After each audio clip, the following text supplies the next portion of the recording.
All right, everybody. Hope you're doing well. Today's a cool pistol, kind of not unboxing, but sort of my thoughts on it. Um, I'm a big fan of Rock Island Armory. I like them. I think the Filipinos make some excellent pistols. Their 1911s are wonderful for the money you pay. It's insane, the quality and the options you have. They make everything from 9mm to 10mm to 45. I'm sorry, my daughter's playing with the dogs. So that brings me to the topic of the video. This 10mm Rock Island Armory 1911. This was a standard GI model. It was very inexpensive. I got it on a 0% interest 6-month payment plan, and it was like $400. So that's like nothing over half a year, basically, from where I got it. It was a right-handed only model, and being a southpaw, I carry left-handed. I put immediately some ambidextrous safeties on it and the safety sear. I like the way the Rock Island does their ambi safeties. I think it's really neat and innovative, very effective. This is a 5-inch bull-barreled, full-length guide rod, stainless steel. And it is all steel frame. I put my 9mm wooden grips that it came with. I sanded them a little bit and just rubbed them with a little bit of oil and put them on. I like the feeling of wood on a steel frame. It just feels perfect, feels right. I like steel and wood. I also like 10mm a lot. So I have the 9mm version of this, and that shoots like butter because feels like a 3-pound gun, and you're shooting 9mm out of it. That's pretty cool, and it has 10 rounds of 9mm. This has 8+1 capacity because the 10mm is only slightly bigger diameter, but it's much longer. You get a lot more power out of it, which kind of leads me to why I picked the 10mm. I like 45 ACP a lot. You can get some pretty gnarly self-defense loads, and you can also get some pretty soft shooting subsonic stuff for suppressing. I just like 10mm because it is, there's maybe two reasons why. You get a lot of power out of 10mm. You can kill polar bears with 10mm, certain loads. But you can also get stuff that shoots as soft as 40 Smith Wesson.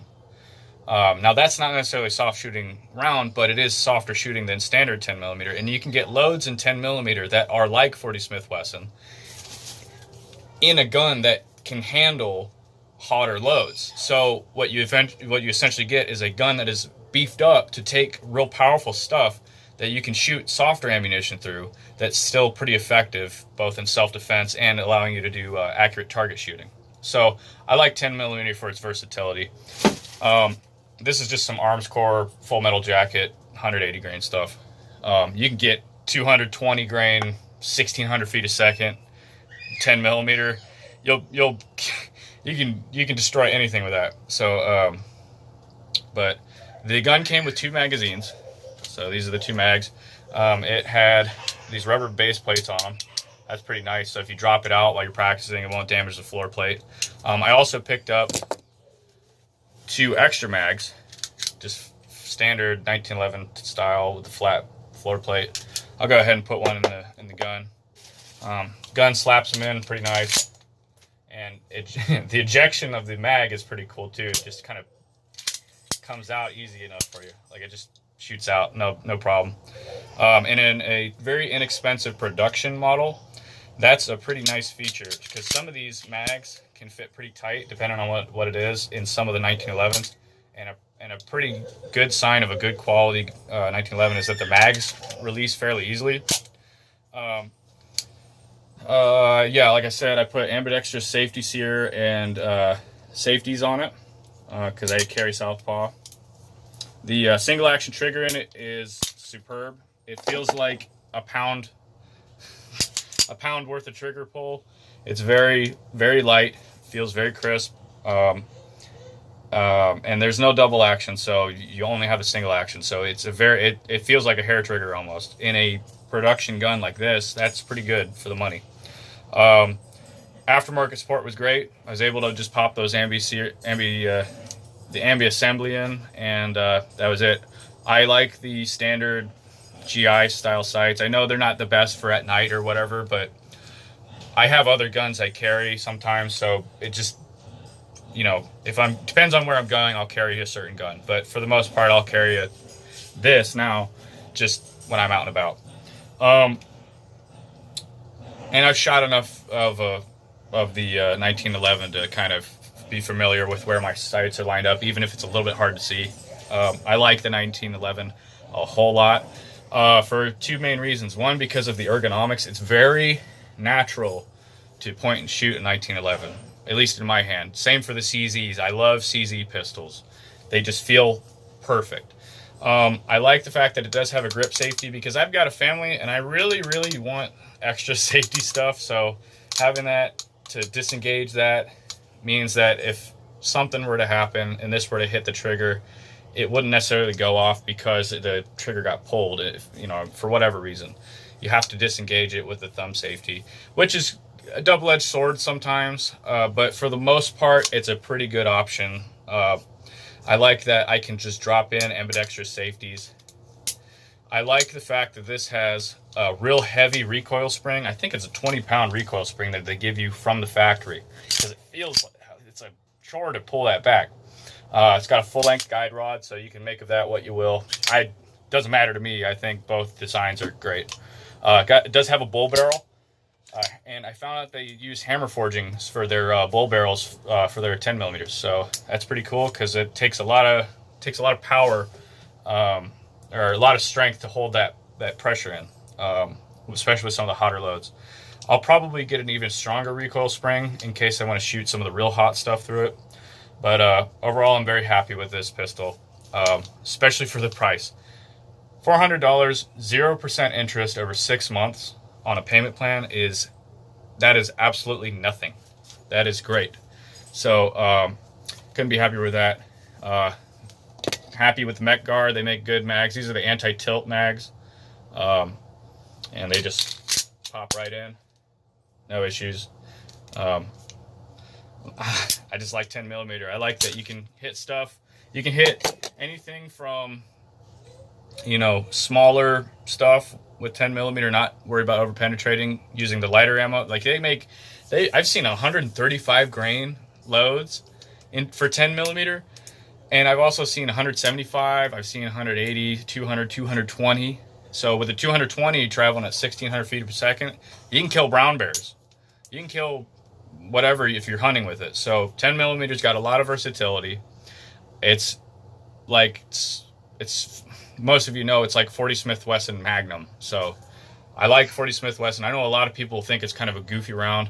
I actually like it a lot because I've seen the ballistic tests of 40 Smith Wesson from a bunch of different sources, and I would feel comfortable carrying that if I was using that in a self-defense situation, just because it's just not as much ass kick as 10 millimeter. But like I said, there are some lower power 10 millimeter loads that I can get for guns like this that I can carry for self-defense and not worry about over penetration, hitting the wrong target after I hit my correct target if I'm defending myself.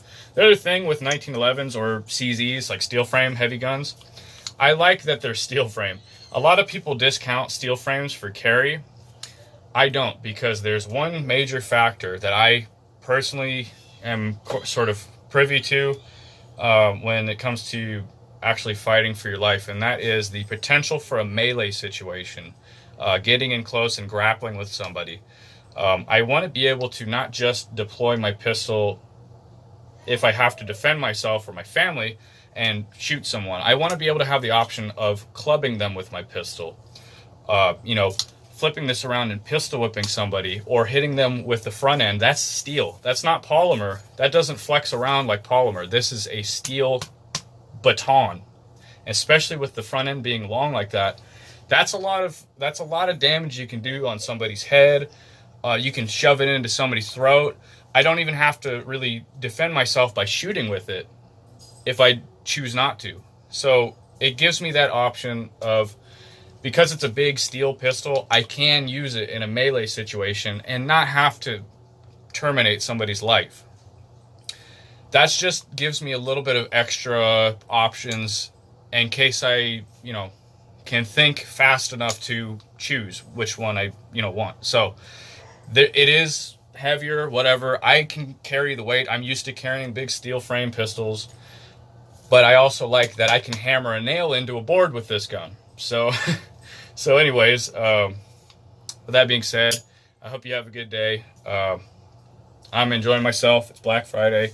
I got some pretty exciting news with regards to a 10mm CZ, and I will keep you updated on that. For now, I'm going to be carrying this around because I like 1911s. I think they're excellent carry weapons. A lot of people don't, and I understand, but I need a safety on my weapon because I have children, and I need that steel frame because I don't necessarily want to be shooting people all the time if I have to defend myself. I want to be able to have options. So, and the trigger pull is just phenomenal. It's just a great trigger pull.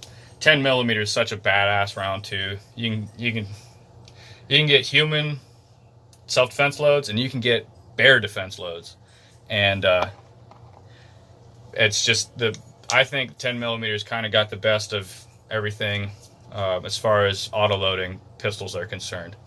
They have a lot more smackdown power than 9mm. You can get 9mm that does some pretty good damage. You get 40 Smith Wesson that does really good damage, but you can get 10mm that will knock your socks off. So you can also get 45 ACP that knocks your socks off too. But for me, 10mm is just right in that area where it's like it's small enough to put a lot of bullets in a gun, but it's big enough to put a wallop on something. So with that said, I'm gonna load up the mag, put this back in my holster, and I'll talk to you guys later. That's like butter smooth. The machining on this gun is just great. So that's the Rock Island Armory GI model, 10mm with the ambi safeties I put on. I haven't seen too many videos on just the GI model for 10mm. I've seen the TAC Ultra everywhere, but I kind of made it into a pseudo TAC Ultra. Doesn't have the fancy sights, but who cares? I can shoot. Some of my first pistol experiences were with just Colt 1911s. They were just the standard old GI models, so I'm kind of used to it. Anyways, yeah, that's the 10mm Rock Island 1911.